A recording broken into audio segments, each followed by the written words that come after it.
You are listening to That Big CEO Energy, where we talk all things business, life, marriage to create an impactful community, teaching you how to lead your life and your business with compassion and strength. It can be scary stepping out from the barriers we still carry while we were once employees and change the narrative to take charge of your business and team. This podcast is a place for you to come to learn to do just that. From personal experiences, interviewing new friends, I hope that you will tune in to listen all that living that big CEO energy can offer you and your business. I'm your host, Kallai, entrepreneur and fractional COO. Let's jump in.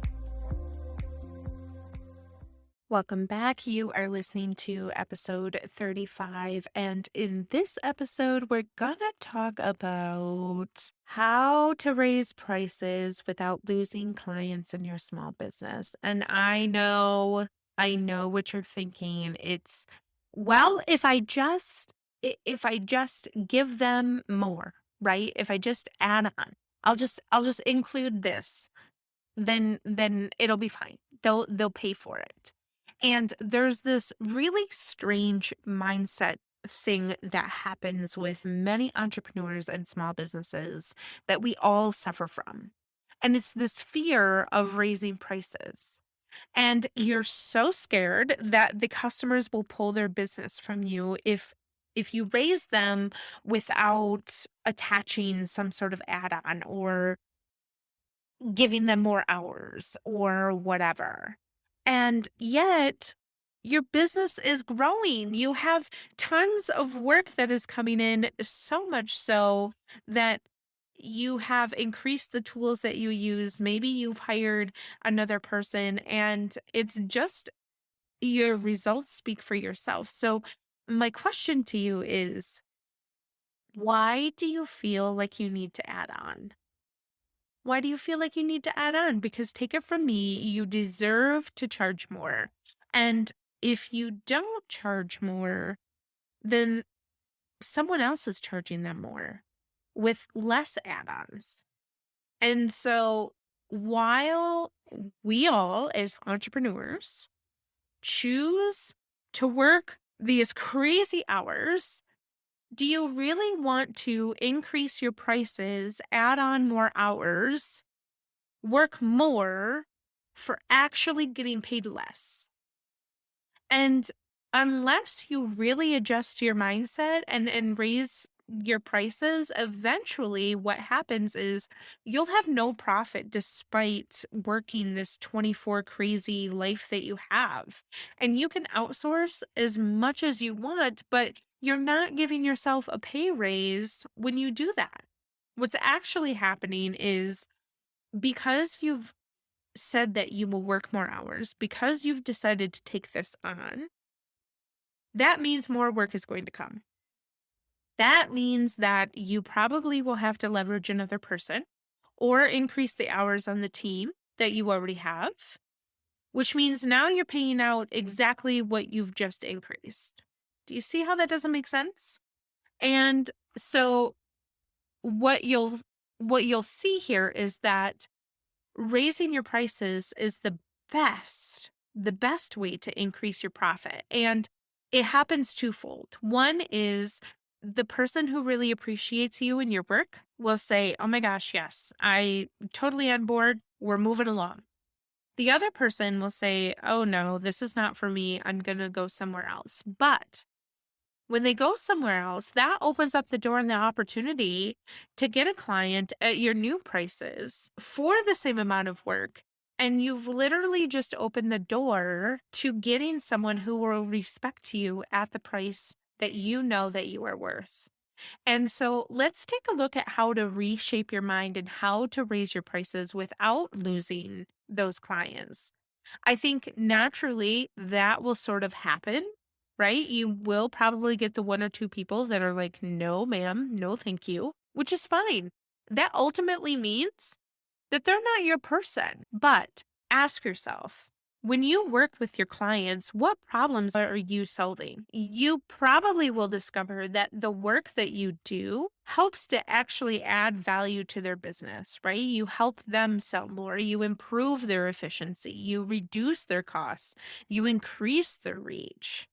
And so if you're doing all of those things for them, there's a price points trap that many entrepreneurs find themselves in, but you may already be suffering from it, and it's a time trap. You have become used to charging for your time instead of charging for your value.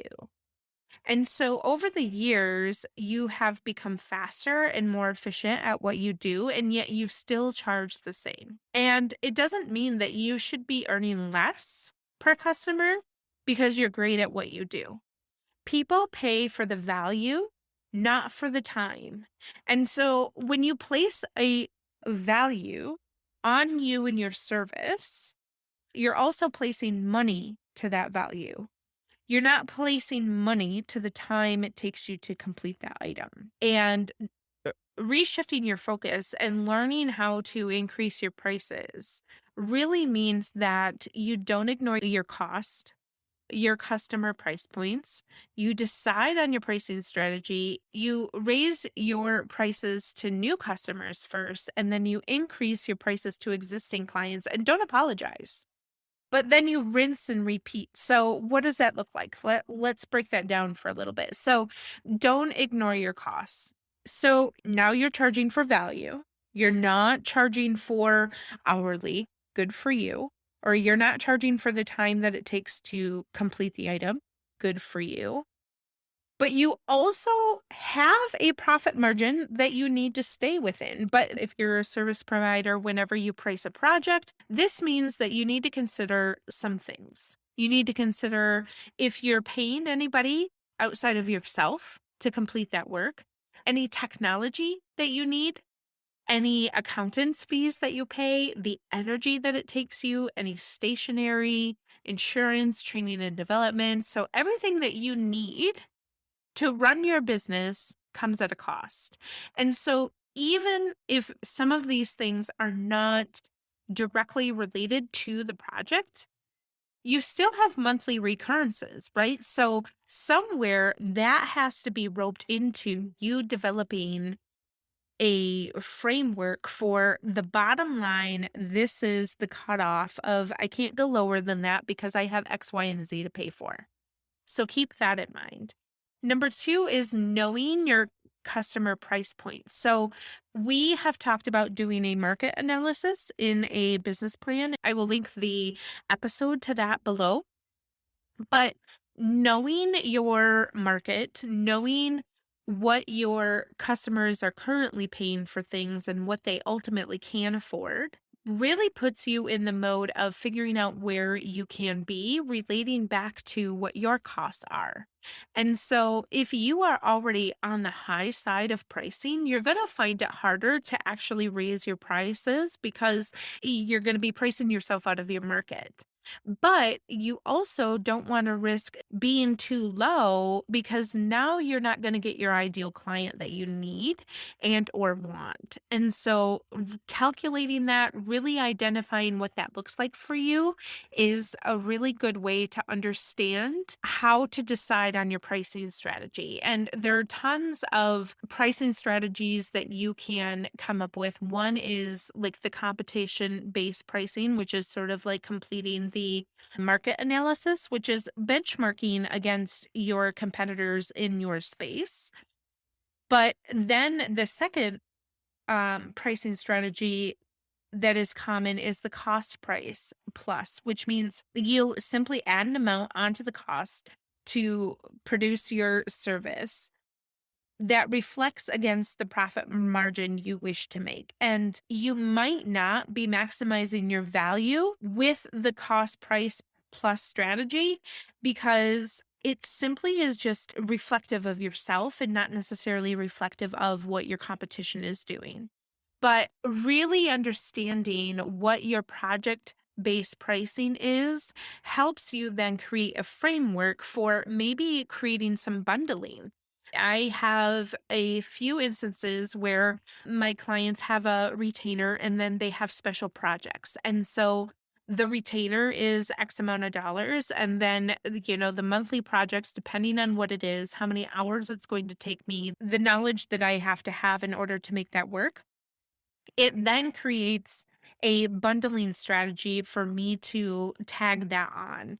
So those are just a few ways in which you can, decide on whatever your pricing strategy is. But the next great way to raise your prices is to raise prices to your new customers first. And this will give you the confidence that your new prices are acceptable in the market, but then also be able to provide demonstrable evidence to existing customers. And it provides an immediate replacement for the client should they not decide to pay your new price.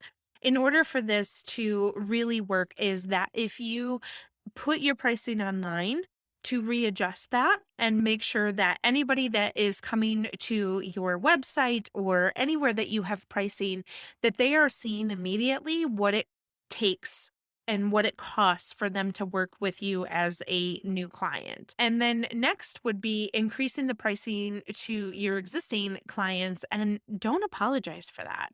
So now that you are seeing that new clients are coming in at your new pricing, you know that the market is ready for your price increase. And you know that it's really time to increase prices to your existing clients. And that looks like maybe sending an email or having a conversation on your next client facing Zoom or however you meet them. But when you have that conversation or you send them the email, and what I would say too is that if you have the conversation verbally, follow up with a written email just outlining what you two have discussed. But once you send the written communication, it's making sure that you let them know well in advance when the increase is coming. So whether that's 30 days, whether that's 60 days, you don't want to do it last minute for multiple reasons. One is that's just not something you should do. I know that's a very basic answer, but two is if they decide to walk away, you want to make sure that you have ample time to be able to backfill them with a new client. And so giving them 30 days, 60 days, whatever that looks like, allows ample time for you to be able to do that. And so letting them know well in advance, remind them of the quality of the content that you provide, remind them of where they started when they first started working with you to now. And to justify the price increase, if you feel like you need to be led to do that, it is ensuring the continuing consistency of service and maintaining the quality that you've been able to maintain, and make sure that your whole business is aware of the price increase. Make sure that if you have client facing people that are in your company, that they are relaying that to your current clients as well, but then also ensure that, your client can contact you before this price increase happens in order for them to have more details and clarification. And then this is just a rinse and repeat situation. If you are in the service industry, I would recommend that you do it slowly if you have multiple clients over time, and not do everyone, because if everyone decides to no thank you, now you're kind of stuck between a rock and a hard place. But be firm also. I think that is another thing that we need to get into, especially if you are a woman in business, but get into a rhythm of not apologizing and knowing your worth and standing up for what you know should be given to you as compensation. So I hope that this is helpful to you and that you have a motivation to increase your prices if you are in a position to do so. And please know that you are stronger than you think.